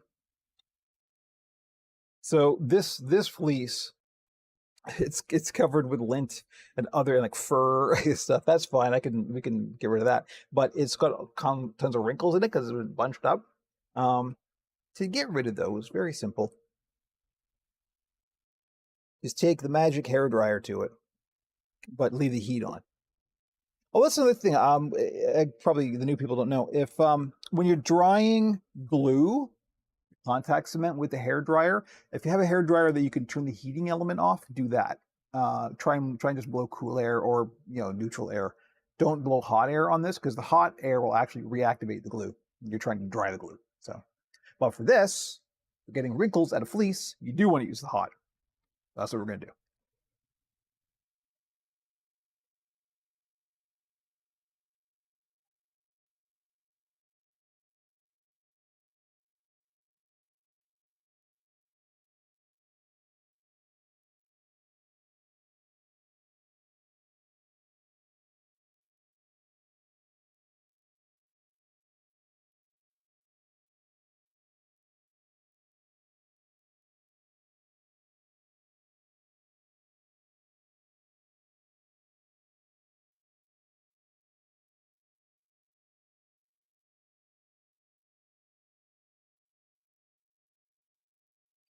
All right, that's not bad. It's better than it was. This doesn't have to be perfect because this is going to get wrapped around the thing anyway. So we'll use these scissors and we'll just cut us off a big old chunk. Got to be careful because this is all the yellow I have left. So if this doesn't work, if I decide to go a different way, we've only got a limited amount of yellow fleece to work with. Yellow is actually a very tricky color to do with dyeing. That should handle it. Yeah, that's enough. It's more than enough. So, you can see where that's going. And that's basically all we're going to do. We're just going to use some spray adhesive, cover this with spray adhesive on the fleece, and then we're going to lay it face down so the seam is up the back. And we're just going to sort of wrap the fleece around the foam, getting into all the little nooks and crannies like that. And then hopefully end up with a workable nose. That's not too big. I fear this may actually be a little too big, but we'll see. It's all part of the creative process. Let's go back to this camera. Now, to use spray adhesive indoors, you could get an expensive spray booth, which is advisable. It has proper ventilation. I've already got good ventilation with my fan here, so I just use a cardboard box.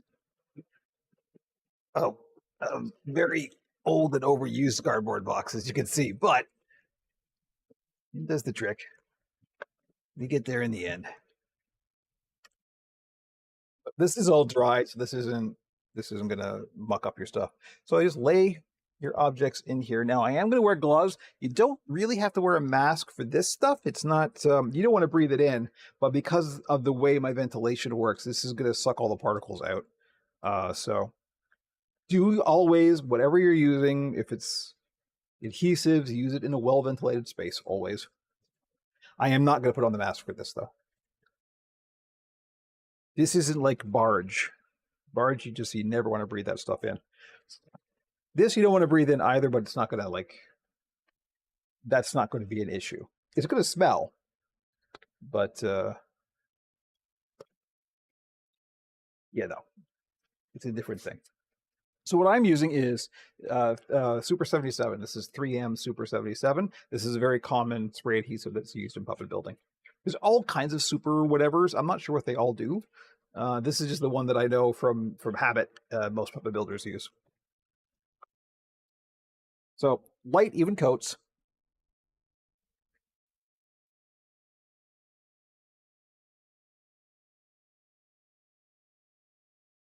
Make sure you get in all the little nooks and crannies.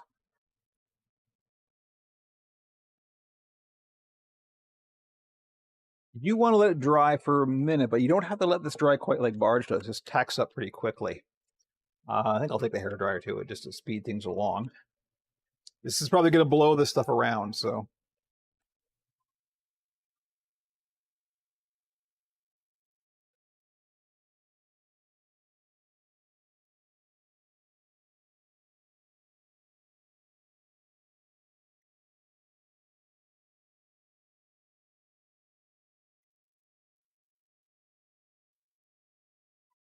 All right. So this stuff is ready to work with now. This is ready for whatever you're going to do with it pretty quickly. Let's do the top cam. Let's see, what does that look like? Better. So I'm going to take it because now this is the front. We're going to lay it front down and just start wrapping that fleece around. We want to get it nice and tight in there. You're going to have to sort of move it and work it.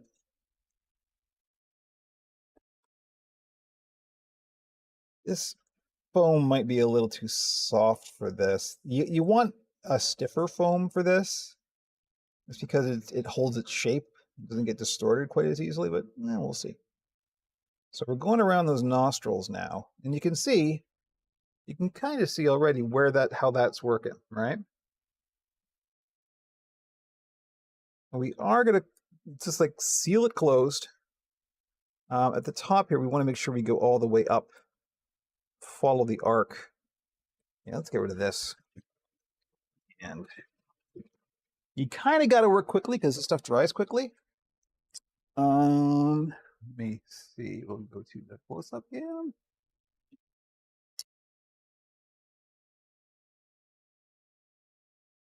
Got a big wrinkle in the front there I don't want. So let's see if we can pull that apart.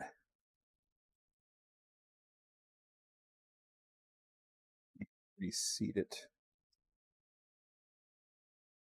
And that's the other thing, and this is true also of barge. You can generally, like if something isn't sitting right, you can generally pull it apart and reseat it.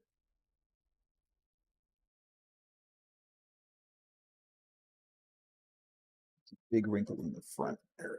Let's pull that open again.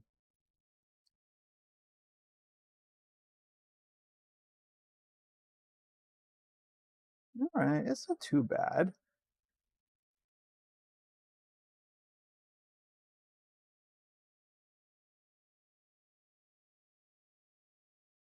You are generally going to get like a big wrinkle in the center where you join things, but you just want to make sure that that's in the center, right? Okay, this isn't too bad. So what I want to do is we are going to ladder stitch it closed on the kind of bottom curve of the nose because that you do see. But on the back, of course, we're just going to cut it away because that's what's going to get stitched. But you can see how this is looking. You know, it's not too bad. You know, there's still hope. There's hope for this nose yet.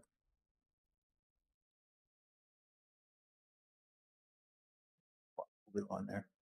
All right, so what I'm going to do now is take our non-stick scissors. I'm going to start carving away at the back here.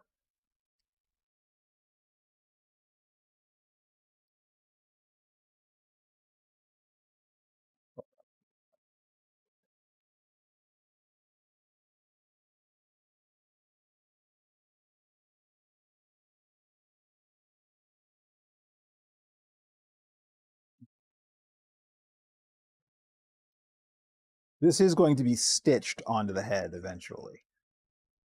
So what I'm cutting away here is the edge that's going to get stitched. Now we did close that off, but that's okay. You can just open it up again. And if I need to trim some more away, we can do that too.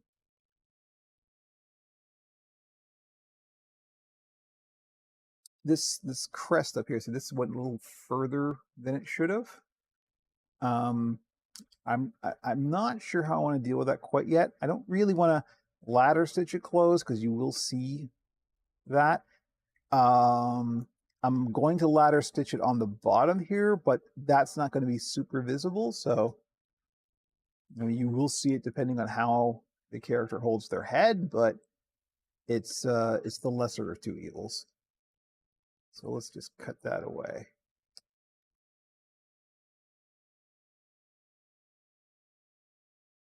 You see, we're even kind of sculpting during this process, right? We're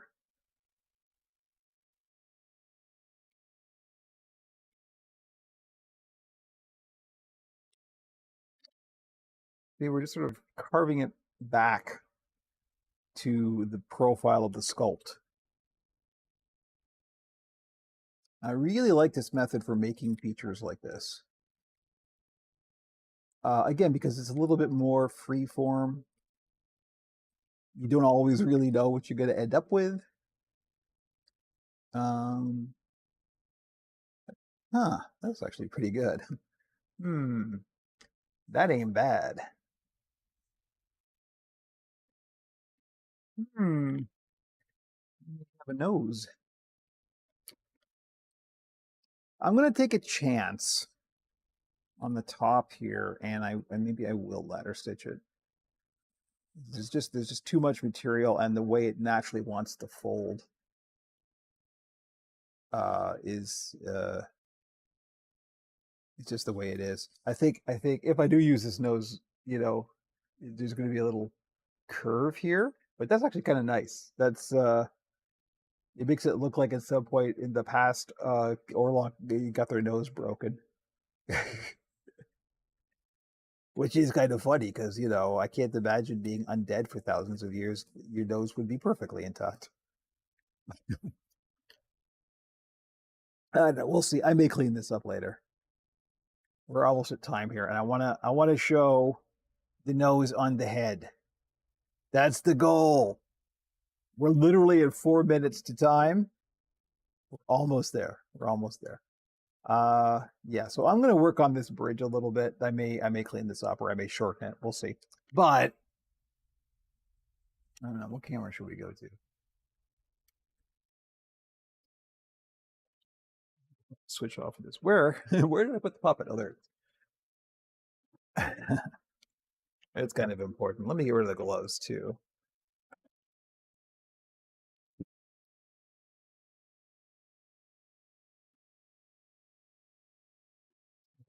See, I know that you can't see this very well.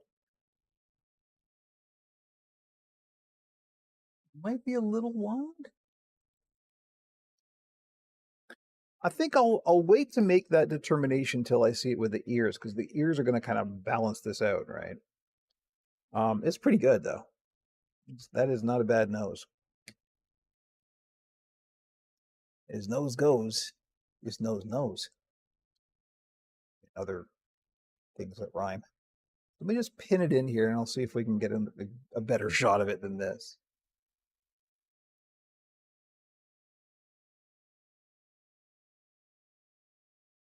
That ended up much better than I was thinking it was going to.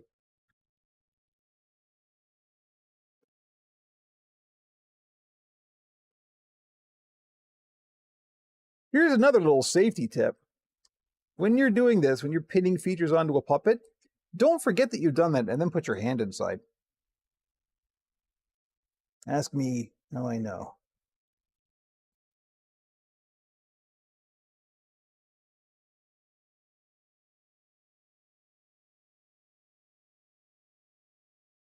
All right, so this is very, very temporary. It's not perfect, but I'm going to keep working on it. But, it's got something. There's something here. It's got that nice crest that I wanted. All right, so when you look at, all right, there's something here. Count the pins in and out as well. Yes, good point. So yeah, I'm gonna keep working at it. I may take another stab at the nose. But again, once the ears are on this, we'll see how well it balances. But that's not a bad nose. I'm okay with this. We'll see. I don't have a lot of build time literally left in the month, so I may just go with this. We'll see. But that's pretty good, actually. That's not bad. All right. We're already at the chat cam. Don't even have to change cameras. Okay, well, happy pre-Halloween. Next week, I don't know what's going to go on. I have some things I need to take care of. Wednesday is definitely not going to happen, so I'm not sure yet. Stay tuned to the socials. I'm going to try and do a build stream next week, but it definitely won't be Wednesday. I'm also getting a COVID booster on Sunday, so Monday and Tuesday may be out as well because they always tend to knock me on my butt. So I'm not sure. Stay tuned I will announce it on I usually announce it on Twitter. I'll also try and do more announcements on Facebook. I know that some people are on Facebook and not Twitter. Facebook's a problem because it's no linear time, so I can make an announcement, but who knows when people are going to see it. If you're not on the Discord, you should be. Thank you for reminding me. You notice that I have made the bot not be as intrusive, but hang on. You should still be able to, or I should still be able to do this. There we go. If you're not on the Discord, join the Discord. There's the Discord link. I think most chats should have seen that. Thank you for joining me, everybody. We got some new people. That's great. I have now confirmed that my notifications work, which is also great. JB, Nosferatu's in process. My aim is to be done this at some point next week. And there we go. So thank you, everybody. Atomic Soup, thank you. Oh, look at the yellow nose because of noses, because that's what we focused on for this stream, apparently. Obviously, when this build is done, I'll be posting pictures about how it comes out, and I'm going to do ears this afternoon, and then we'll see about if this is going to be the final nose or if this is just a temporary nose. Anyway, thank you, everybody. I'm going to go break and have some lunch, and I'll be back at it after lunch and probably continue wrestling with my network attached storage because it's a whole other thing. If you want to hear me whining about Linux, join the Discord. Thank you, everyone. I hope you have a great day, and stay tuned to socials, and you'll know when I'm streaming next, etc., etc. Thank you very much. I'm going to hit the right button now.